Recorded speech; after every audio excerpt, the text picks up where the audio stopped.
Appareil génital féminin. Le placenta a une activité endocrine. A. Élabore, par le syncytiotrophoblaste, la gonadotrophine chorionique qui maintient l'activité sécrétoire du corps jaune. B. Prend le relais du corps jaune vers le 3e mois de la vie intra-utérine et élabore des stéroïdes. C. Élabore de la rénine, de la relaxine. D. Élabore l'hormone lactogène impliquée dans la croissance de la glande mammaire.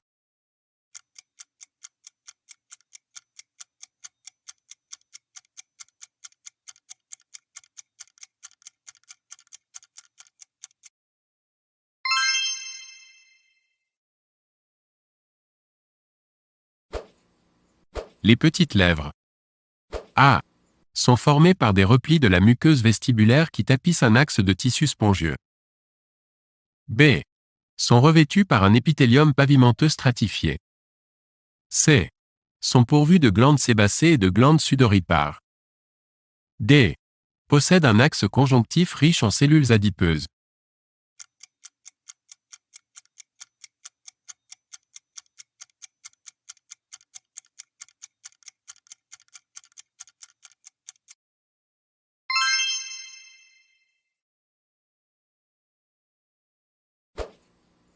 Les grandes lèvres. A. Sont des replis cutanés. B. Ont une face interne lisse dépourvue de poils. C. Ont une face externe recouverte d'un revêtement cutané riche en poils épais.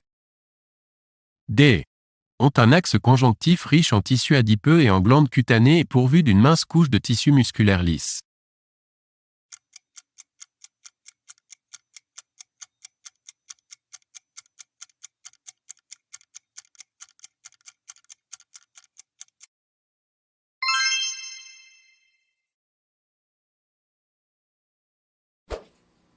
Le corps mammaire. A. Est le parenchyme glandulaire de la glande mammaire. B. Est revêtu sur sa face antérieure par un tégument externe peu épais, reposant sur une couche sous-cutanée riche en lobules adipeux. C. Présente au niveau de son pôle antérieur une zone circulaire pigmentée, l'aréole portant en son centre une saillie, le mamelon. D. Ne possède pas au niveau de son pôle antérieur de couche sous-cutanée riche en lobules adipeux.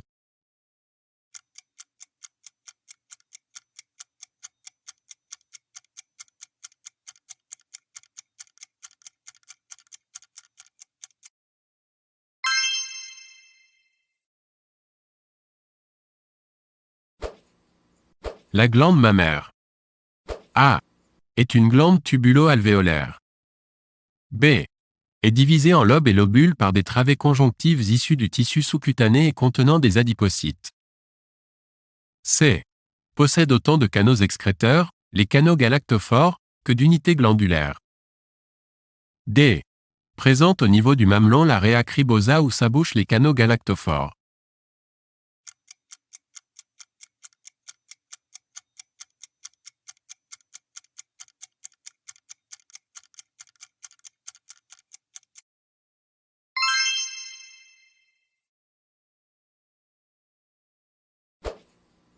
Quelles, est, sont, les, propositions, exactes, A. En dehors des périodes de gestation, les canaux galactophores et les acinis sont peu développés. B.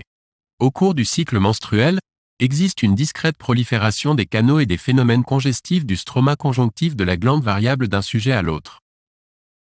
C. Au cours de la gestation se produit une importante croissance des structures épithéliales, allongement des canaux galactophores qui se ramifient et néoformation de cavités sécrétantes. D. Au cours de la gestation, les cavités sécrétantes sont bordées par un épithélium cubique entouré de cellules myoépithéliales et d'une membrane basale.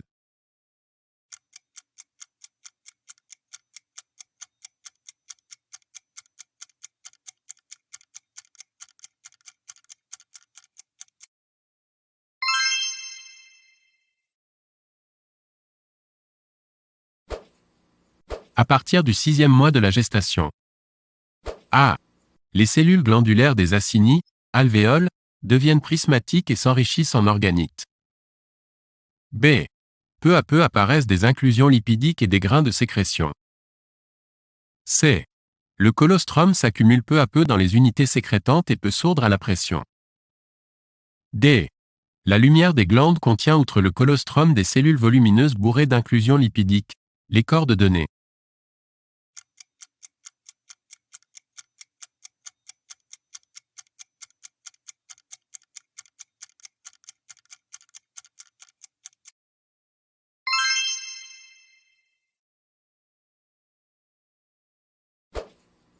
Après l'accouchement.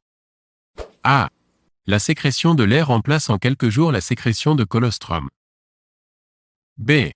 Les cellules glandulaires s'enrichissent peu à peu de vacuoles lipidiques qui s'accumulent au niveau de leur pôle apical et y forment une volumineuse enclave. C. Les cellules glandulaires élaborent également des grains de sécrétion protéique apicale. D. L'enclave lipidique apicale est excrétée selon le mode apocrine.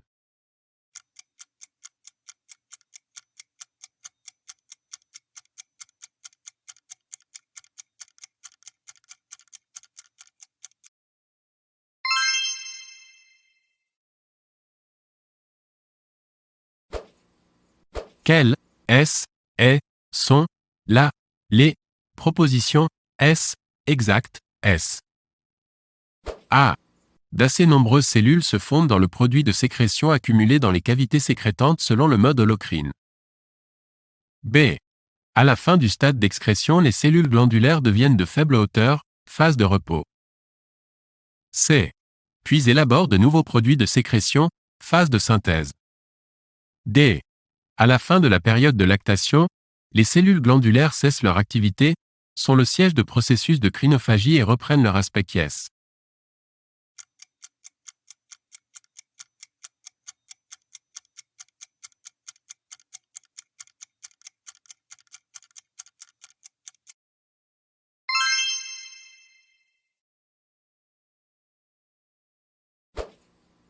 La mammogenèse. A. Commence à la puberté. B. Est due à l'action conjuguée des œstrogènes et de la progestérone. C. Devient plus importante en début de grossesse où interviennent la prolactine, les stéroïdes sexuels issus du corps jaune puis du placenta, l'hormone lactogénique placentaire et la TSH. D. Résulte également de l'action de nombreux facteurs paracrines élaborés par les cellules épithéliales elles-mêmes et des cellules de la matrice extracellulaire.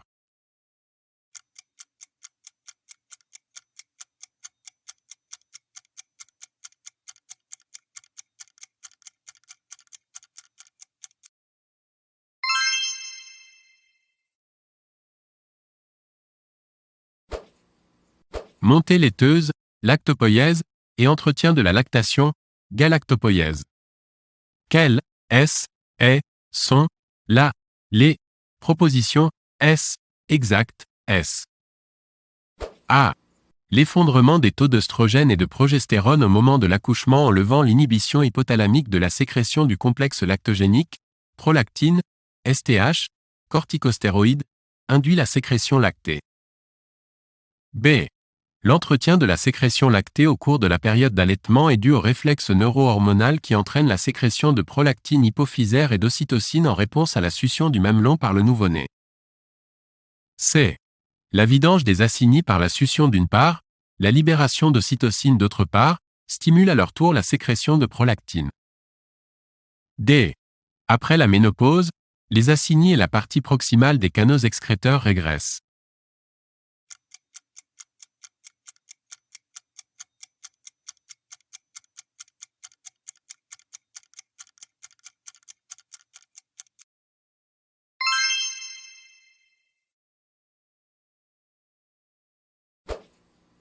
Quelles sont les propositions exactes? A. La muqueuse utérine présente à considérer 3 couches. Une couche profonde, ou basale, une couche moyenne, ou fonctionnelle ou spongieuse, et une couche superficielle sous-épithéliale. B. La muqueuse utérine est vascularisée par des artères spiralées. C. L'épithélium est constitué de cellules prismatiques glandulaires mêlées à des cellules ciliées peu nombreuses. D. Le chorion désigné sous le terme de chorion cytogène en médecine humaine est constitué par un tissu conjonctif dense dans sa partie basale et d'aspect variable suivant les périodes du cycle menstruel dans sa couche fonctionnelle.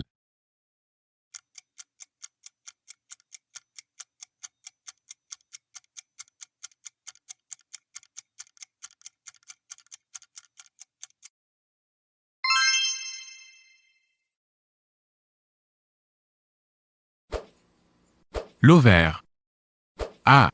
Se développe à partir des crêtes génitales développées au niveau de l'épithélium célomique. B. Est constitué par les cellules de la lignée germinale aboutissant à la formation des ovocytes de deuxième ordre, ovules, fonction exocrine. C. Possède des structures endocrines. D. Présente des formations spécifiques, les follicules ovariens où sont assurées simultanément fonction exocrine et fonction endocrine.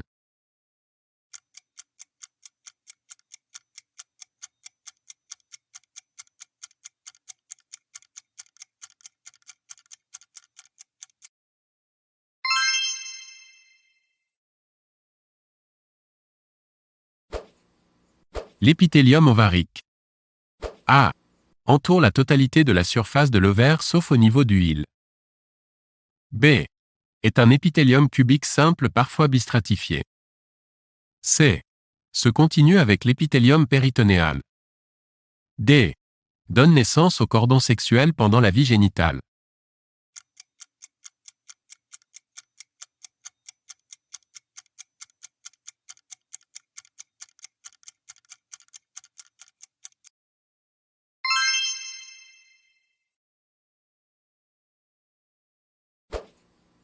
Le cortex ovarien.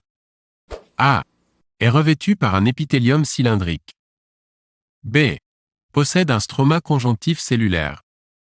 C. Contient des follicules à différents stades de leur évolution. D. Présente une zone dense sous-épithéliale, l'albuginée.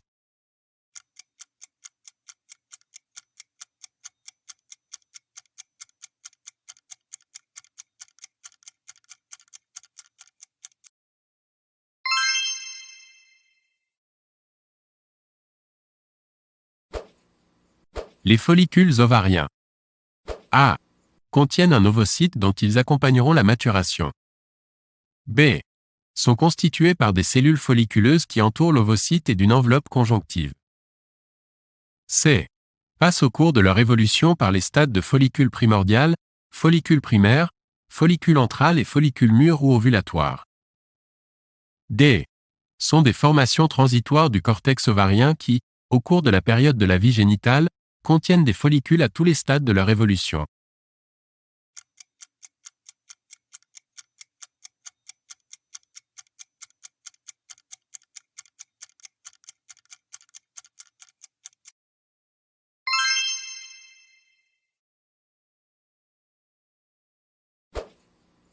Quelles, est, sont, les, propositions, exact, A. Le follicule primordial est constitué d'un ovocyte, bloqué en prophase de deuxième division de méiose depuis la vie embryonnaire, entouré par une assise de cellules folliculeuses, aplatie, séparée du stroma ovarien par une membrane basale, la membrane de Slaviansky.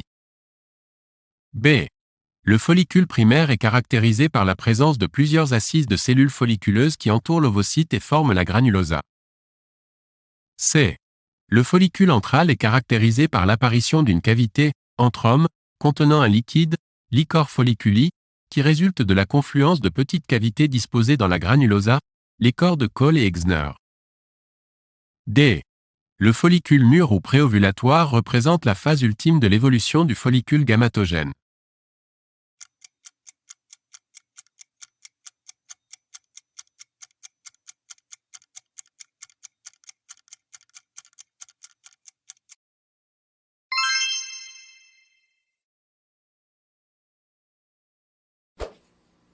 Le follicule préovulatoire.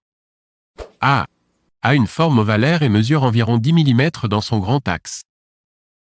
B. Est entouré par une thèque interne qui possède de petits îlots de cellules endocriniennes et une thèque externe fibreuse. C. Est creusé d'une cavité, l'antrum folliculi entouré de quelques assises de cellules folliculeuses contenant le liquor folliculi. D. présente au niveau de l'un de ses pôles un épaississement de la granulosa, cumulus proligé ou cumulus ophorus, au sommet duquel est situé l'ovocyte entouré d'une assise de cellules folliculeuses, corona radiata.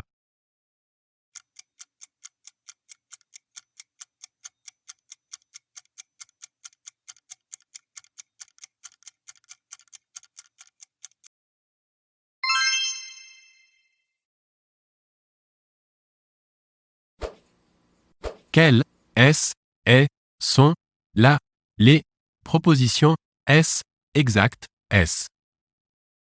A. Sous l'influence de la décharge de LH, les cellules de la granulosa sécrètent activement un liquide visqueux qui augmente le volume et la tension du liquor folliculi. B. Le cortex ovarien périfolliculaire est œdémacié.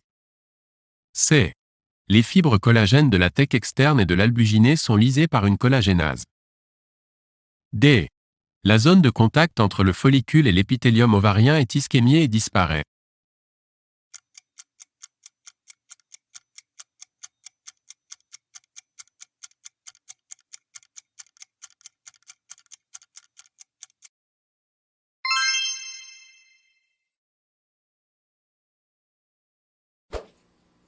Quelles, sont, les propositions exactes, A. Après la rupture du follicule, son contenu est rejeté en dehors de l'ovaire et s'écoule classiquement, comme une coulée de lave. B. Le contenu du follicule expulsé est constitué par l'ovocyte, des cellules de la granulosa qui baignent dans un liquide visqueux riche en hyaluronidase. C. L'ovocyte est capté par le pavillon de la trompe. D. Le reste du contenu du follicule, resté dans l'ovaire, participe à la formation du corps jaune.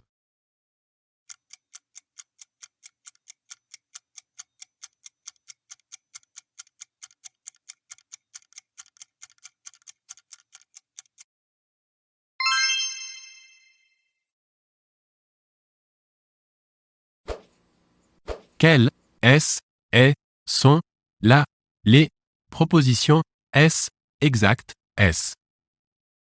A. Au cours de la phase folliculaire du cycle ovarien, les cellules de la thèque interne stimulées par la FSH élaborent des œstrogènes. B. Au cours de la phase folliculaire du cycle ovarien, les cellules de la thèque interne élaborent des androgènes, aromatisés en œstrogènes au niveau de la granulosa. C. La FSH et les œstrogènes agissent en synergie pour assurer la multiplication des cellules de la granulosa. D. En fin de phase folliculinique, les cellules de la granulosa acquièrent des récepteurs à LH et élaborent de la progestérone.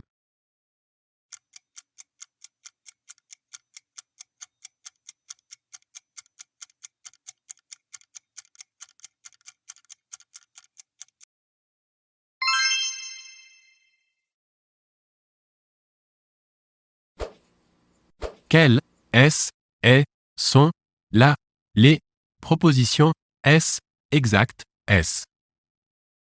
A. Après une période de croissance, la maturation de l'ovocyte s'active dans les 36 heures qui précèdent l'ovulation. B. L'ovocyte qui était au stade d'ovocyte 2 achève sa deuxième division de méiose. C. Le cytoplasme de l'ovocyte s'enrichit en mépronucleus growth factor, MPGF, qui permettra la décondensation du noyau du spermatozoïde au moment de la fécondation. D. La membrane plasmique de l'ovocyte acquiert des protéines qui, les unes interviennent dans la fixation des spermatozoïdes, ZP2, les autres empêchent la polyspermie.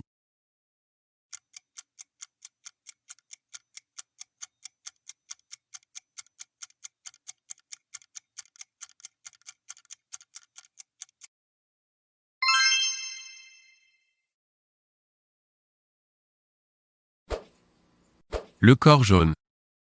A. Se forme aux dépens du follicule déhiscent après sa rupture lors de l'ovulation. B. Est caractérisé par la présence d'une cavité centrale, due à une hémorragie provoquée par l'invasion de la granulosa par des capillaires sanguins. C. Est caractérisé par la présence autour de la cavité centrale de grandes cellules lutéales, provenant de la transformation des cellules de la granulosa. D. Est caractérisé par la persistance des thèques des follicules déhiscents dont les cellules de la thèque interne sont, elles aussi, transformées en cellules lutéales élaborant de la progestérone.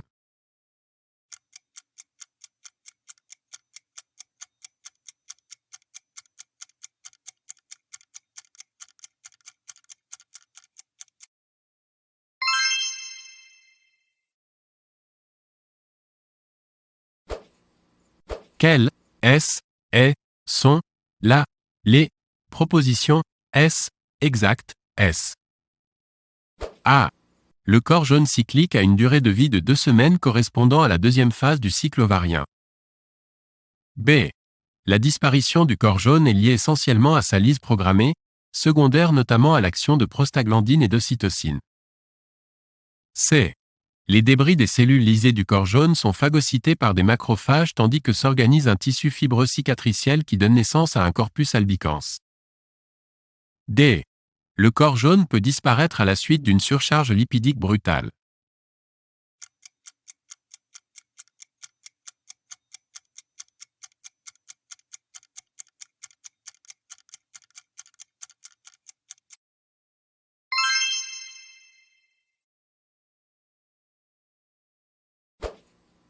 Quelles, sont, les propositions exactes,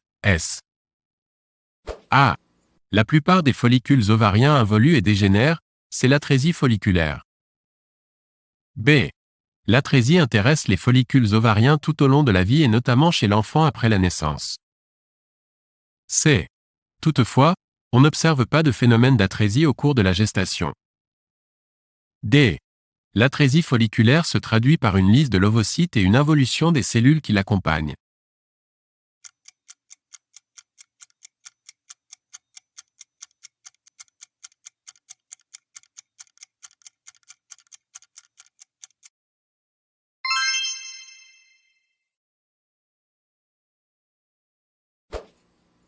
Quelles, sont, les propositions exactes,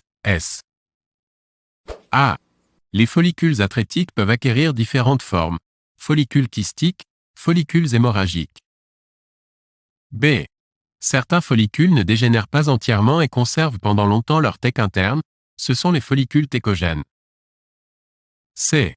Les follicules les plus volumineux sont remplacés, lorsqu'ils dégénèrent, par un tissu cicatriciel qui forme la membrane d'atrésie. D. Les follicules atrétiques sécrètent une substance inhibitrice vis-à-vis des follicules évolutifs et participent ainsi à la sélection du follicule qui, au cours de chaque cycle, arrive seul à maturation.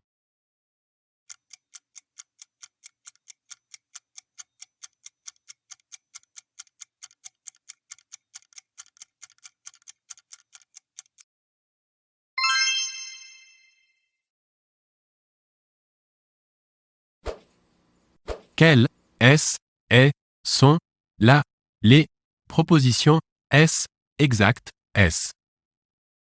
A. Chaque jour, des follicules privilégiés, issus du pool des follicules secondaires entrent dans une phase de croissance. B. Les follicules atteignent le stade de follicule antral environ 60 jours plus tard. C. À la fin de la phase lutéale du cycle précédant l'ovulation, les follicules recrutés vont commencer à régresser sauf un, le follicule dominant. D. Au cours de la première phase du cycle où se déroule l'ovulation, le follicule dominant continue sa croissance jusqu'à l'ovulation.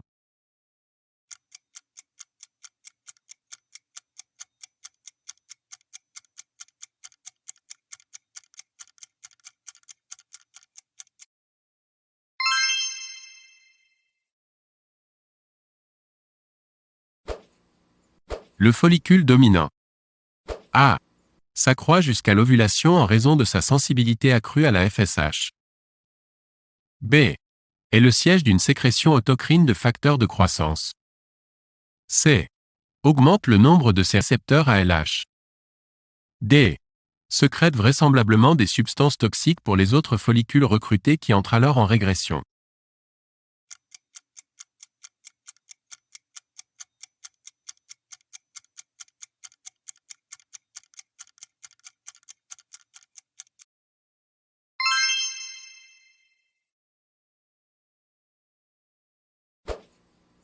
La trompe utérine possède A. Une muqueuse dont la surface est soulevée par des plis qui découpent sa lumière. B. Une muqueuse dont les plis sont d'autant plus accentués et complexes qu'on approche de son abouchement dans l'utérus. C. Un épithélium prismatique cilié, où les cellules ciliées sont mêlées à des cellules glandulaires et à quelques cellules déhiscentes dites cellules couloirs. D. Un épithélium qui présente des cellules basales, cellules de Andrews.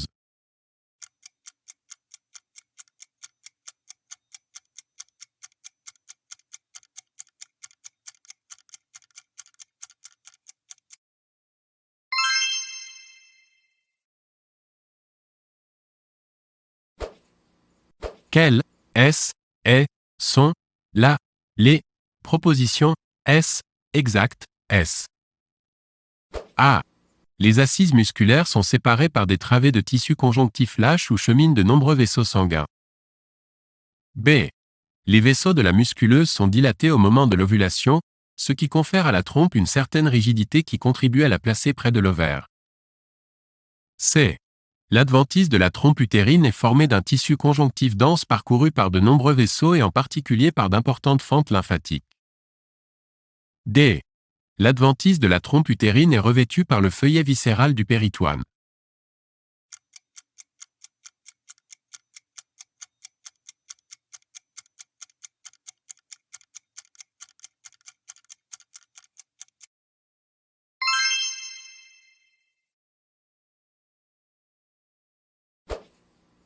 Le corps utérin présente à considérer.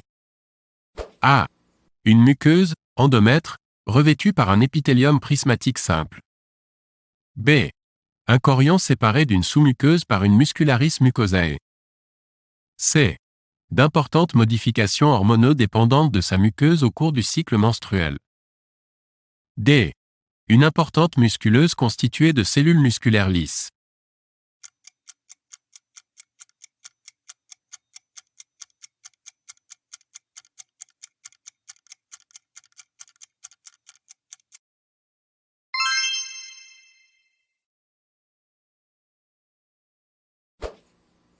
La musculeuse est A. Classiquement désignée sous le nom de myomètre. B. Constituée par une couche moyenne, néomyomtrium, plexiforme, qui en forme la plus grande partie et contient, en son milieu, une couche conjonctive où cheminent les vaisseaux, stratum vasculosum. C.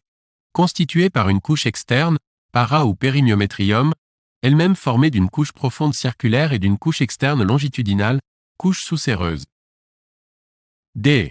Est entourée par une adventice de tissu conjonctif dense revêtue sur la plus grande partie de son étendue par la séreuse péritonéale.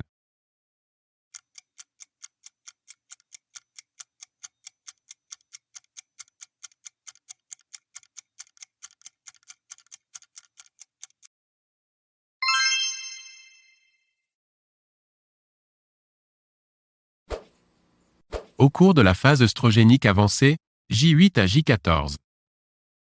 A. Les mitoses sont de plus en plus nombreuses. B. Les glandes deviennent plus volumineuses. C.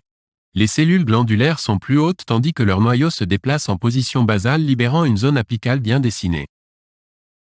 D. Le chorion est discrètement œdémacié.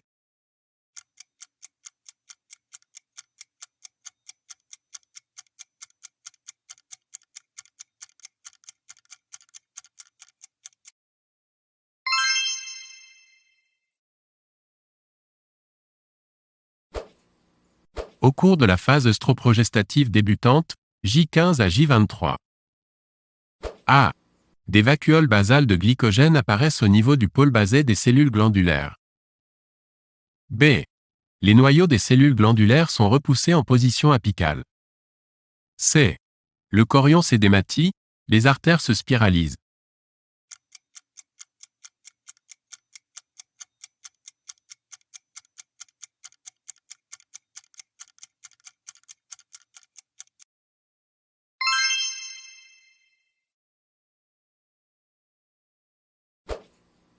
Au cours de la phase œstroprogestative avancée, J23A, J28, 15e au 28e jour. A. Les cellules glandulaires ont une importante activité sécrétoire. B. Les noyaux des cellules glandulaires sont, à nouveau, en position basale. C. Le chorion est de plus en plus œdémacié et présente quelques plages hémorragiques. D. De volumineuses cellules à cytoplasme